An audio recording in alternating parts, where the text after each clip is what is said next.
నమస్కారం అండి. 'సహస్రార చండీ స్తోత్రం' అని ఒకటి పెట్టాను.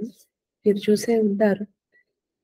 అది నాకు 20 రోజులు పట్టిందండి. అది ఎక్కడ దొరకదది. నెట్‌లో ఎక్కడ లేదు. సో, ఒకరిస్తే దానిది పంతులు గారు దాన్ని స్క్రిప్చర్‌లో దాన్ని చూసి చేయంగానే ఏదో ఇది మీకందరికీ పంచాలా అని అమ్మ చెప్పినట్టు అనిపిచ్చి, సరే అని దానిది తెలుగులో ఉంది పేపర్ మీదిచ్చారు ఒకటి పాత. సో, దానిది తెలుగులో గురించి మళ్ళీ తెలుగులోకి కంప్యూటర్‌లో రాసి దాన్ని ఇంగ్లీష్‌లో, సంస్కృతంలోకి ఈక్వలెంట్‌గా పెట్టి దానిది ప్రతి ఒక్క మీనింగ్ అర్థం చేసి అదంతా చేయడానికి 20 డేస్ పట్టింది నాకు. కానీ నాకింకా భయం. ఇంకా ఏదన్నా తక్కువ, ఇంకా ఏదన్నా చెయ్యాలా? ఎందుకంటే నేను చెప్పాను గదా! ప్రతి ఒక్క వీడియో అమ్మవారి అనుగ్రహం ఉంటేనే నేను పోస్ట్ చేయగలుగుతున్నా. ఏదన్నా లేదు అంటే అసలు ఎన్ని టేకులు చేసినా గూడా నాకు వీడియో హ్మ్, యూట్యూబ్‌లో అప్‌లోడ్ చేయడానికి కావట్లేదు. సో, ఈవెన్ మెడిటేషన్స్ ప్రతి ఇన్ఫర్మేషను ఒక రకంగా వాళ్ళ నుంచి క్వాలిటీ చెక్ అయ్యేటట్టుగా ఉందన్నమాట ఈ కాలం నాకు. దానికని జెప్పేసి ఏం జేయాలా అని సరే నా హస్బెండ్‌కి చెప్తే తను నన్ను రాజరాజేశ్వరి గుడికి తీసుకువెళ్ళి అక్కడ అడుగు నువ్వు అమ్మవారితో ఆహ్, మాట్లాడు. నీకు నచ్చిందా అమ్మ? ఇదే పద్ధతి బావుందా అని. అక్కడ హై వైబ్రేషన్ ఉంటుంది. సో, నీకు కూడా తొందరగా ఏదన్నా ఇన్ఫర్మేషన్ ఇస్తే గూడా బాగా అర్థం చేసుకుంటావు అంటే 2:30 గంట పట్టిందండి నిన్న వెళ్ళడానికి. వెళ్ళి అక్కడ కూర్చోంగానే హ్మ్. ఎందుకనో కళ్ళు మూసుకొని చెప్పాను గదండీ! నేను సైకాలజీ వర్క్ చాలా చేశాను. అదంతా సడెన్‌గా స్టాప్ అయిపోయింది. ఇది చేయమని అమ్మ చెప్పారు. సో, అది 10 ఇయర్స్ అంటే ఏదో పెద్ద ప్లాన్ ఉంది వాళ్ళకి అని జెప్తున్నారు. కానీ నాకింకా తెలియట్లేదది. కానీ నేను వెళ్తూ ఉంటే అక్కడ నేనొక కరిక్యులమ్ క్రియేట్ చేశాను. యూత్ అంతా ఈ బ్యాడ్ హ్యాబిట్స్‌కి ఫార్మ్ అవుతుందని ఒక జర్నల్ అదంతా చేశాననమాట. వాలిడేట్ చేసి సైకలాజికల్లీ ఇలా 90 డేస్ పిల్లలు గాని దీన్ని ఫాలో అయ్యారు అంటే వాళ్ళ ఫోకస్సు, చదువుల మీద ఇంట్రెస్టు, చదువుకునే పద్ధతి అంతా మారుతుంది. అట్లా అంతా చాలా చేశాననమాట. అని ఒక కాలేజ్ దగ్గర నుంచొని చాలా గంటలు అదంతా గుర్తొచ్చి అరే! ఇన్నాళ్ళు చేసిందంతా ఏమైపోయింది? ఇదేంటి ఇలా అని కొంచెం అట్లా బాధేసి ఏడ్చాననమాట అట్లా. అంటే ఇలా ఈ కళ్ళద్దాలు పెట్టుకోవడం వల్ల లాభం ఏంటి అంటే ఎవరైనా ఏడిస్తే కనపడదనమాట. నాకు కొత్తగొచ్చాయి కళ్ళద్దాలు. సో, అలా అమ్మవారి ముందు నుంచున్నాననమాట. నుంచోంగానే ఆవిడ వెంటనే ఇట్లా నా కళ్ళు మూసుకోగానే ఇలా కన్ను చూస్తే గజ్జెలు. కాళ్ళ కింద గజ్జెలు ఇట్లా మువ్వలుండే యాహ్! ఆ! ఈ అంటే కళ్ళు కొంచెం ఇలా చూస్తే ఇట్లా చేతిలో వచ్చి ఒక త్రిశూలం, తర్వాత అది వెనక్కిపోయి ఒక షుగర్ కేను చెట్టులాగా ఉండే ఒకటి. ఇలా చూస్తే 3 ఉండి పెద్ద బొట్టు, నవ్వు అట్లా వచ్చి హగ్ చేసుకున్నట్టు అమ్మవారు. ఆ! ఏంటమ్మా బాధపడకు. మేము చూసాము నీ కష్టం ఏమి కా నువ్వు అనుకుంటున్నావు అదంతా వేస్ట్ అయిపోయింది అని. కానీ మీకు ఇంకా బిగ్గర్ ప్లాన్‌తో మేము నిన్ను ప్రజలకి సేవ చేపిస్తాము నీ చేత. వాళ్ళకి నిన్ను హెల్ప్ చేపిస్తాము. వాళ్ళ కష్టాలు తీర్చడానికి నీ మార్గం చూపించేలా మేము చేస్తాము. సో, అవన్నీ ఏమి వేస్ట్ కాదు. నువ్వు అనుకోమాక అని ఇట్లా ఓదార్చినట్టు. సరే అమ్మ అయితే ఫస్టు ఆశ్చర్యపోయా. జనరల్‌గా నాకు గాడ్స్ కనిపించినప్పుడు ఏమవుతుందంటే, వాళ్ళ అటైర్ ఎక్కువ కనబడుతుంది. కాళ్ళు కనబడతాయి గానీ, ఫేస్ కొంచెం కష్టం అండి. అదెందుకో నాకు తెలీదు. మరి నా వైబ్రేషన్ ఇంకా పెంచుకోవాలో, లేకుంటే అలానేనా చాలా తక్కువ సార్లు వాళ్ళ ఫేసులతో సహా మనకి నాకైతే అట్లనే అనిపిస్తుంది. కానీ ఆ 2 నిమిషాలు వాళ్ళు చూపించిన ఫేస్‌లు అండి అది ఎట్లా అంటే ఎంత బ్యూటిఫుల్‌గా ఉంటాయంటే, నేనైతే హ్మ్, కనపడిన ప్రతిసారి వాళ్ళ ఫేస్ కనపడిన ప్రతిసారి ఆర్ట్ షాపులకి పోయి ఇంటర్నెట్‌లో అంత అందమైన రూపాలేమన్నా ఉంటాయా అని ఇప్పటి వరకు ఎవరైనా చండీ అమ్మవారిని, దుర్గమ్మవారిని అంత అందంగా చూపిచ్చారా అని తెగెతికేస్తాననమాట. బొమ్మల్లో గానీ, ఆయిల్ పెయింటింగ్ బొమ్మలు. అండి అంత అందంగా గీల్చారు అమ్మవారిని అని అనుకున్న బొమ్మ గూడా, ఆ అందం ముందు ఇంకెలా జెప్పాలండి అలా అన్నమాట అసలు. అప్పుడప్పుడు అనిపిస్తుంది నాకు, అయ్యో! నాకు కవితలాగా చెప్పే అది గూడా చేశా. అలా కనపడంగానే అమ్మవారు గాని, అయ్యవారు ఒకసారి అట్లే నారాయణ కనిపిచ్చారు వైకుంఠంలో. అమ్మో! ఆయన అబ్బా! అదేం అందం అండి బాబోయ్! అదొక రకమైన అందం అది. ఆ అందం ఒక కళ్ళు, ఒక అరవెడుపు కళ్ళు, పెద్ద పెద్ద కళ్ళు, బుజ్జిమూతి, నవ్వు, చుటైన ముక్కు, పోల ముఖం, ఆజానుబాహు పొట్టింగా పొడుగున్నారండి విష్ణుమూర్తి గారు. లక్ష్మీ అమ్మవారు కాళ్ళ దగ్గరున్నారు. అయితే నేను ఏంటండి ఇలా మీరు 3 పాల సముద్రం, తర్వాత ఇలా శేషులు, ఇలా పడగ అంతా కనపడింది. స్వామివారు సైడ్‌లో పడుకోన్నారు. మరొచ్చి యజ్ఞోపవీతం గోల్డెన్‌లో ఉంటది. పొడుగ్గా ఉన్నారు. కానీ బ్లూ కలర్‌లోనే ఉన్నారండోయ్! అట్లా ఒకసారి ఆహ్, మాతంగి రాజశ్యామల అమ్మవారు కనపడ్డారు. అమ్మో! ఆవిడ గూడా బాబోయ్! అది అందం కాదు. ఆవిడ నీలం కలర్‌లో ఉన్నారు. కళ్ళు అసలు అది అసలా అందం, ఆ కళ చెప్పడానికి కాదనమాట అది. అదే అనిపిస్తుంది అప్పుడప్పుడు. అయ్యో! ఇలానే అన్నమాచార్యులు వాళ్ళకి ఇలా రాస్తే అలా ఇచ్చారు విద్య, బొమ్మలు గీసే విద్య. నాకు ఆ 2 లేవు. మా అక్కొక అక్కున్నారు హేమవతి అంటారు. ఆవిడైతే పద్యాలు రాస్తారనమాట. అసూయేస్తుంది నాకు ఆవిడని చూసానంటే. ఎందుకంటే ఎంత పద్యాలు రాస్తారు. నాకేమో వాళ్ళు కనపడతారు. కానీ నాకది మాటల్లో చెప్పడంలో ఇప్పుడు ఇన్ని వర్డ్సేసా భలే ఉన్నారు, భలే ఉన్నారు మీకేం అర్థమై ఉంటుందండి బాబు. అని ఇంకా మాటల్లో చెప్పగలిగితే నిజంగా మీరు గూడా ఫీల్ అయితారు కదా! నిజంగా అంత అందంగా ఉన్నాడా స్వామి అని. నీ అదే కానీ చెప్పాను గదండీ! వాళ్ళు గంటలు గంటలు మనకి నాకు కూడా దర్శనమియ్యరు. ఒక 5 నిమిషాలేమో మహా అయితే. ఇలా నిన్న ఈ రాజరాజేశ్వరి అమ్మవారు నాకు చాలా నచ్చింది. నువ్వు చేసిన వర్కు. ఏం బాధపడమాక అని వెంటనే నేను కళ్ళు తుడిచేసుకొని క్యూ ముందుకు పోతే నేను ఎతుక్కున్న బొమ్మలు అక్కడ బొమ్మలుంటాయి. ఈ అమ్మవారు, ఈ అమ్మవారు, ఈ అమ్మవారు, ఈ అమ్మవారు. వస్తే ఈ అమ్మవారు రాజరాజేశ్వరి అమ్మవారు ఆవిడ. ఇట్లా ఒక షుగర్ కేన్ కడ్డీ పట్టుకొని ఇట్లా నవ్వు చీర కట్టుకున్నారమ్మా మీరిలా కట్టుకున్నారేంటి? 6, 8, 9 యార్డ్స్ చీర ఉంటుంది కదా! అలా కట్టుకున్నారంటే కంఫర్ట్ కదమ్మా! ఓకే. అటు కూర్చునేదానికి అన్నట్టుగా అన్నమాట. కానీ ఆ మువ్వలు అవి చూడంగానే నాకసలు నేను ఆ టెంపుల్‌కి ఫస్ట్ టైమ్ పోయానండి. పోనీ నాకేదైనా 10 సార్లు చూసి అలా అనుకోవడానికి కూడా లేదు కదా! నేను ఫస్ట్ టైమ్ పోయా. అలానే ఉన్నాయి. ఆ పిక్చర్‌లో మువ్వలెలా ఉన్నాయో నాకు కనపడిన అమ్మవారి పువ్వులు అట్లనే ఉన్నాయి.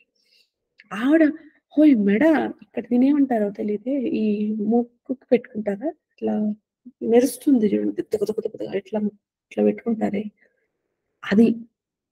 అబ్బా! అదేదో చుక్ చుక్ చుక్ చుక్ చుక్ అని మెరుస్తోందనమాట. ఎంత బావుంది.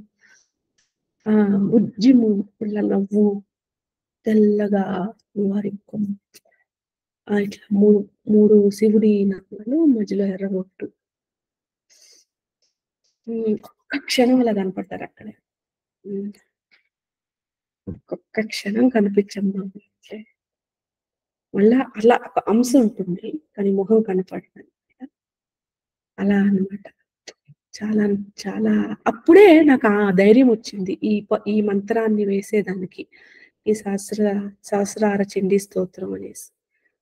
ఆహ్, సో, అది అమ్మవారు బ్లెస్ కూడా చేశారండి. సో, దయచేసి మీరు గాని ఈ వీడియో చూసుంటే ఆ స్తోత్రం వినండి.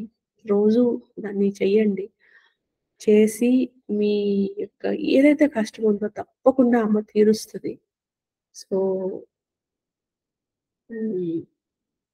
నేను అనేది కాదండి. నేను నిమిత్తం ఇక్కడ అసలు నేనెవరు గాదు. ఆహ్, మీరు, అమ్మవారు అంతే. ఆళ్ళు ఇంపార్టెంట్. సో, ఆవిడ మెసేజ్ ఇచ్చారు మీకు. మీరు దాన్ని ఫాలో కండి అంతే. నేను చెప్పానని మాత్రం చేయొద్దండి. నేను ఇందులో అసలు ఈ ఈ ఇందులో నేను ఎవ్వరిని గాదండి బాబు. నా రోల్ అసలు జీరో యాక్చువల్‌గా చెప్పాలంటే. ఆవిడ లేతే నేనేం చేస్తాను? నేనెందుకు ఇవన్నీ ఆవిడ జెప్పిస్తే నేనేం చేస్తున్నా. మళ్ళీగా నాకుగా వచ్చేవి కావండి. ఈ విషయాల్లో నేను అంత ప్రావీణ్యురాలిని కాదు. So, psychology విషయాలంటారా? ఎక్స్‌పర్ట్ నేను. ఈ విషయాలు హీలింగ్‌కు నేను కొంచెం ఎక్స్‌పర్టు. దేవుడుతో మాట్లాడి వాళ్ళు ఈ పద్యాలు, పూజలు ఇవి నేను అంతగా నాకు తెలీవండి. కానీ వాళ్ళు చెప్పిస్తున్నారు గాబట్టి నేను చెప్పి మీకు చెప్తున్నాను. సో, అనుకోకుండా హ్మ్. కొంచెం వినండి. దాని యొక్క అర్థం తెలుసుకోండి. నేను దాన్ని కూడా వీడియో చేసి చేయమని చెప్పారన్నమాట. అందుకని మళ్ళీ చేస్తున్నా. ఇనండి. కొంచెం లెంథీగా ఉన్నా వినండి. నేర్చుకోండి అమ్మ గురించి. ఆహ్, ఆవిడ ఆవిడని మనం మొక్కుతున్నాము నాకిది గావాలమ్మా అని అంటే, ఆవిడ ఇవ్వగలిగే శక్తి ఉందా అని మనకు తెలుసుకోవాలి అంటే, ఆవిడ అసలు ఎవరు అని తెలుసుకోవాలి గదా! అట్‌లీస్ట్ దానికోసం ఆ నమ్మకం బిల్డ్ చేసుకోవడం కోసం అని ఆవిడ గురించి తెలుసుకోండి. టైం అనేది ఎప్పుడు ఉండదండి మనకి. కానీ ఒక రకంగా చెప్పామంటే, ఇప్పుడు మనం బాధపడుతున్నాము. ఏదో పని జేసి అలా ఇది చేయలేదంటే నాకు అక్కడ ప్రమోషన్ రాదు. నాకు ఈ కష్టం పోదు. పని చేయకుండా చేస్తే సరిపోతుందా? ఇలా కూడా బోలెడుమంది అనుకుంటాము. కానీ ఈ పూజ ఈ 10 నిమిషాలు, 20 నిమిషాలు, అరగంట మీరు అర్థం చేసుకోవడానికి స్పెండ్ చేసే టైంని మీరు గాని పోల్చుకున్నారంటే యాక్చువల్‌గా అయ్యో! నా బతుకు ఇట్లయిపోయిందే, లేదా నాకు ఇది కాలేదే, నాకు ఇది జరగలేదే అని మనం ఎంతైతే బాధపడతామో, ఆ టైంతో పోలిస్తే ఇక్కడ ఈ అరగంట సేపు మనం ఈ దేవుడి స్తోత్రాన్ని చదవడానికి పెట్టేసి టైం అస్సలు వేస్టే కాదండి. హ్మ్. అండ్ కష్టం అంటే మీకు తెలీదంటారా? చెప్పాను గదండీ నేను 10 ఏళ్ళు ఈ స్పేసెస్‌లో కష్టపడ్డాను. నాకనుకున్నంత ముందుకి పోలేదు. 5,00,000 మంది నా ప్రొడక్ట్ వాడారండి. పుస్తకం నేను రాసిన కరిక్యులమ్స్ వాడారు. నేను 'సుశాంత్ సింగ్ రాజ్‌పూత్' సూసైడ్ కేస్‌లో ఒక one of the under cover సైకాలజీలో కూడా కొంచెం పని చేశాను. హ్మ్. ఇంకా ఎక్స్‌పర్ట్‌గా పేరు తెచ్చుకున్నా. టెడెక్స్ స్పీకింగ్ చేశాను. హ్యాపీనెస్ లీడర్ అవార్డ్స్ ఎన్ని అవార్డ్స్ వచ్చాయో. యూనిసెఫ్ అవార్డ్ వచ్చింది. అవన్నీ సడెన్‌గా ఈ పని జేయాలి అనేసి అవన్నీ స్టాప్ అయిపోయినాయి. అవి స్టాప్ అయిపోవడం అనేది నాకు నిజంగా చాలా షాక్. నేనైతే షాక్‌లో ఉన్నా. చాలా రోజుల వరకు ఈ పని జేయడానికి యాక్సెప్ట్ చేయడానికి నాకవ్వలేదు. కానీ మెల్లమెల్లగా దిస్ ఈజ్ మై పాత్ అని అమ్మవారు చెప్తూ ఉంటే విని అలా ఇప్పుడు సరెండరింగ్ మోడ్‌లోకొచ్చాను. సో, మీరు గాని ఆల్రెడీ నాకన్నా ఇంకా ఈ వీడియో ఏమీ లేకుండా చూస్తున్నారు అంటే ఇంకా మీరు నాకన్నా చాలా గ్రేట్ అని లెక్క నా ఉద్దేశంలో. అండ్ ఆహ్, ఒకవేళ మీరు గాని నాలాగా ఏదైనా ప్రాబ్లమ్స్‌లో ఉన్నారనుకోండి, నాకిదండి మీకింకోటి. అయితే నేనెలా అయితే ఇక్కడ నేను ఇది చేస్తూ నా మార్గం నేను తెలుసుకుంటున్నాను. మీరు గూడా ఏదో నాకు మీకు గాని నా మాటలు నచ్చి నేను చెప్పే దాంట్లో నిజం ఉందనుకుంటే, మీరు గూడా అమ్మని మీకు నచ్చిన దేవుడిని కాళ్ళు పట్టేసుకోండి. పట్టేసుకొని ఇంక వదలొద్దు. ఇంక వాళ్ళకే ప్రాబ్లమ్ అప్పజెప్పేయండి. కానీ ఈ స్తోత్రం ఏదో ఒకటి ఖచ్చితంగా చేయండి. ఇంక్లూడ్ చేసుకోండి మీ రిచువల్స్ మీ లైఫ్‌లో. ఇప్పుడు అన్నీ జరుగుతాయండి. నమ్మకం. అది నాకు జరుగుతున్నాయి గూడా. మీకు కూడా నేను మిగతా వాళ్ళలాగా మరి సూపర్లేటివ్ అడ్జెక్టివ్స్‌లో మాట్లాడనండి. అన్నీ ఒక్క రోజులో జరిగిపోయింది, 2 రోజుల్లో కాదు. అలా కాదండి. టైం పడుతుంది. కానీ అమ్మ మనకి టైం పట్టే టైంలో మనకి స్ట్రెంత్ ఇస్తారు. మనల్ని హోల్డ్ చేస్తారు. మనకి దారి చూపిస్తారు. మనకి ఏం జేస్తే మన దైవ పాతలో మనం ఫాలో అవుతాము అని మనకి చెప్పిస్తారు. కొన్ని కొన్ని సంవత్సరాలు అంటే నా కేస్‌లో 10 ఏళ్ళు పట్టింది నాకు ఈ లెవెల్‌కి రావడానికి. అది వాళ్ళని అడిగామంటే "నీకు ముందర వీడియోలు చేయడం అంటేనే భయం ఉండేది. ఇప్పుడు చూడు ఎంత రాస్తున్నావు. ఇవన్నీ ఇంప్రూవ్‌మెంటే కదా!" అంటారు. మెడిటేషన్స్ నువ్వు ఎంత చేపిస్తావు అంటారు. స్క్రిప్ట్‌లు పటపటా రాసేస్తావు. ఇవంతా నీ నాలెడ్జ్ వల్లే కదా! ఇప్పుడు మేము చెప్తుంటే నువ్వు రాసేసి వీడియోలు చేయగలుగుతావు. ఆ టాలెంట్ ఫస్ట్ నిన్ను నర్చర్ చేయడానికి మేము ఇంత టైం పట్టింది. అలా కానీ నాకివన్నీ అర్థం కాదు కదా! ఇప్పుడిప్పుడు మాట్లాడుతున్నారు 6 నెలల నుంచి. ముందరంతా నాతో ఏం మాట్లాడలేదు వాళ్ళు. సో, నాకు తెలీదు కదా! సో, నేను కూడా కష్టపడేదాన్ని ఇట్లనే. ఈ దారి పని చేయట్లేదంటే వేరే దారి పని చేయట్లేదంటే ఇంకో దారి ఇలానే చేసేదాన్ని. కానీ అన్ని చోట్ల అడ్డంకులొచ్చేవి. ఏవో వచ్చేవి. అంటే అలా అని ఏమి జీరో అని కాదండి. చెప్పాను గదా! ఆల్‌మోస్ట్ 50,000 పీపుల్‌కి నేను ఇంపాక్ట్ చేశాను. 5,00,000 మందికి నా కరిక్యులమ్స్ పోతాయి. ఈ ఇయరు పిల్లలు నేను చెప్పిందే చదువుకుంటున్నారు ఇక్కడ కర్ణాటకలో. ఇంకొక కరిక్యులము తయారు చేశాను. స్టూడెంట్ సక్సెస్ ప్రోగ్రామ్ అని చూడండి నెట్‌లో కనిపిస్తుంది. బుక్స్ ఉన్నాయి. దాన్ని రాసాను. ఇవన్నీ నేను చేసిన వర్కు.